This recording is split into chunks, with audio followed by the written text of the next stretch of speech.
All right, let's blast off into the world of Starlink internet in the UK. Satellite internet. Yeah, the kind promising crazy fast speeds, even in the most out there places. We're going to dig into a recent article about it, especially for those of you, well, maybe you're in the countryside, or maybe you're just tired of your current internet plan. This one's for you. This isn't just some far-off thing either. This article from September 24th, 2024, it really lays out how Starlink's already shaking things up in the UK. Okay, so what's got everyone buzzing about Starlink? Why all the hype? Imagine this. No more contracts. You're finally free. And no more waiting ages for a page to load. It's all thanks to this network of satellites, but they're close, low Earth orbit, which means faster speeds, way less lag. That annoying delay, like on video calls. Starlink's set to fix that, especially for rural areas that traditional internet kind of forgot about. So streaming your favorite show from a cottage in the middle of nowhere, no problem. Exactly. That does sound pretty idyllic, not gonna lie, but okay, how's it actually work? Like, what's the magic here? Satellites, but closer. Being closer to Earth, that's the key.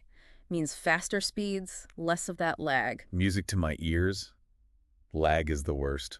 The article mentions download speeds up to 150 milligps. Is that, like, good? Yeah. For those of us who aren't, tech wizards. Oh yeah, that's seriously fast. Think about it. Average broadband in rural UK, around 80 millips. This is almost double, which is a huge GE difference if you're downloading large files, streaming, anything like that. Okay, so it's fast, I'm with you. But what about the cost? No contracts, that's amazing, but I saw the article mention a pretty big upfront cost for the equipment. You're right. It's about $439 for the dish and the Wi-Fi router. It's an investment, no getting around that. But the article argues you actually save money in the long run. Think about it, especially in rural areas, people are already paying a ton for internet that barely works. Starlink's monthly fee, it might be cheaper than what you're paying now. Good point. So it's less about the upfront cost, more about what you're getting for your money in the long run. Exactly. And speaking of getting your money's worth, the technology itself, they've got this Gen 3 Wi-Fi router. It can handle a ton of devices all at once, no problem. So the whole family's online, no fighting over the bandwidth. That's the goal. This new router, it's made for that. Streaming, video calls, gaming, it can handle it all without slowing down. The article also said it's super easy to install yourself. You just point the dish at the sky, basically. Okay, now this is starting to sound too good to be true. What's the catch with the installation? Just one thing they mentioned, trees. Don't put it near any tall trees. Apparently, even satellites need a clear view of the sky. Haha, so much for that secluded woodland cabin, unless you've got a clearing. Speaking of, what about coverage? How much of the UK can actually get Starlink? They've got this coverage map, and it's actually pretty impressive. Most of the UK is covered, even some really remote places. They're definitely trying to get everyone connected. So no matter where you are in the UK, there's a good chance you can get Starlink. For the most part, yeah. Although the article did say the very, very top of Scotland might be a bit tricky for now. Even satellite internet has its limits, it seems. Fair enough.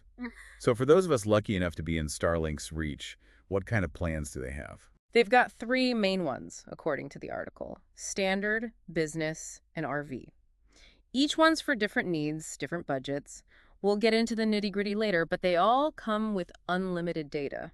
That's a big difference from those other plans with data caps. Unlimited data. Seriously, that feels like a relic from the past. Okay. But that's got to come with a hefty price tag, right? You'd think so, but actually it's pretty competitive, especially considering the speeds we're talking about and the whole unlimited data thing. Plus, don't forget about that upfront cost for the equipment. It means basically no hidden fees, no surprises. Okay, I'm starting to see the appeal here. So we've got speed, coverage, and price. But what about the actual experience? Is Starlink really this revolutionary internet everyone's saying it is? Or is it more hype than anything else? That's the million-dollar question, isn't it? And while this article paints a rosy picture, there's always more to the story. We need to look at the potential downsides, the fine print, and what people who actually use Starlink are saying. You're right, there's always another side to the story. So let's dig a little deeper, This article, it's all sunshine and rainbows about Starlink, but what about the downsides? What are they not telling us? One thing that jumped out at me, they don't really talk about the downsides of satellite internet in general. Downsides? Yeah. Besides needing a clear view, obviously. Yeah, besides the whole no trees thing, think about UK weather for a second. Not exactly known for our sunshine, are we? True enough. The article says the dish is weather resistant, okay, but heavy rain, clouds, that can still mess with the signal. slower speeds, maybe even outages. So even space internet isn't safe from our lovely British weather. I guess it's a trade-off, isn't it? Faster speeds, unlimited data, but maybe a few rainy day glitches. That's it, you gotta weigh your priorities. And while we're talking about things this article kind of glossed over, what about customer service? Setting up the dish, fine, but what if something goes wrong? Who do you call? Right, with regular internet, there's usually a local company you can yell at. But Starlink, that's a whole global thing. Something to think about, especially if you really need reliable internet for work or whatever. Another thing they barely touched on, competition. Yeah, Starlink's cool, but they're not the only ones, right? So who else is in the running for our internet attention? Well, 5G is getting bigger. That's super fast. Low latency, too, especially in cities. And then there's fiber optic. Crazy fast, super reliable, but not everywhere has it yet. Okay, so how does Starlink compare to all that? Tough to say, honestly. The article doesn't really get into it. It depends where you live, what you use the internet for, your budget, all that. If you're out in the sticks with no other options, Starlink could be amazing. But if you've got fiber or good 5G, might not be worth it. Sounds like that's a whole other deep dive waiting to happen. But let's stick with Starlink for now. Interesting article, definitely got us thinking, but you're right, lots of unanswered questions. Tons of them. And those unanswered questions, they're just as important, maybe even more so than what the article does say. Gotta see the whole picture, not just the marketing stuff. What do you mean, the whole picture? Well, they don't really talk about long-term costs. Right now, the prices seem okay, but what about a year from now?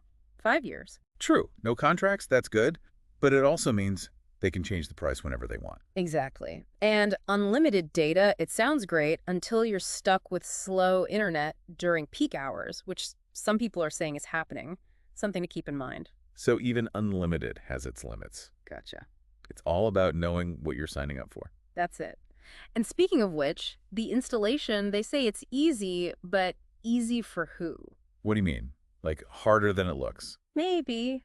The article makes it sound like you just plug it in and you're good to go, but what if you're not a tech person? Will their customer support actually help you? And what about maintenance? Those are good points. Getting it set up is one thing, but what about keeping it running smoothly? The article doesn't really cover that. And that's why you got to do your own research. Don't just read the marketing stuff. Find real reviews from people using Starlink. See what they're saying about the installation, if it's reliable, if customer service is any good. So take this article with a grain of salt. Do your own homework, and don't be afraid to ask the hard questions before signing up for anything, right? Exactly. So we've talked about a lot, the good, the maybe not so good things. The Starlink article, it doesn't really tell you. It's like you get a taste of the cake, but you don't know all the ingredients, right? And as internet consumers, we got to be savvy shoppers. Yeah. Can't just go off the pretty picture on the box, right? Exactly. Got to read those labels front and back. So for our listeners, anyone out there thinking about Starlink, maybe after this they're a bit unsure. What are the big takeaways here? Don't just believe the hype. That's number one. This article was a good starting point, but you gotta dig deeper, especially when you're talking about spending this much money. Because a good deal on paper doesn't always mean a good deal in real life, yeah. Right. Don't get blinded by the fast speeds, unlimited data. What about the weather? What about if their customer service is terrible? What if they jack up the price next year? And don't forget, Starlink's not the only game in town anymore. Exactly. Look around, see what other internet providers are offering, compare prices, ask questions. By choosing the right shoes, what works for your neighbor might not work for you, And you wouldn't buy shoes without trying them on, would you? Same with internet. Read reviews, talk to people who actually use Starlink, see if you can test it out yourself. Great advice. All right, so wrapping up this Starlink deep dive, is it the future of the internet? Did it live up to the hype? The most annoying answer, it depends. Depends where you live, what you can afford, how much you use the internet, all that. No easy answers, huh? Nope, it's a good option for sure, especially for people who haven't had good internet before, but it's not perfect. Don't be afraid to be a little skeptical. Do your research. So to our listeners, stay curious, stay informed, and most importantly, stay connected. And until next time, happy surfing.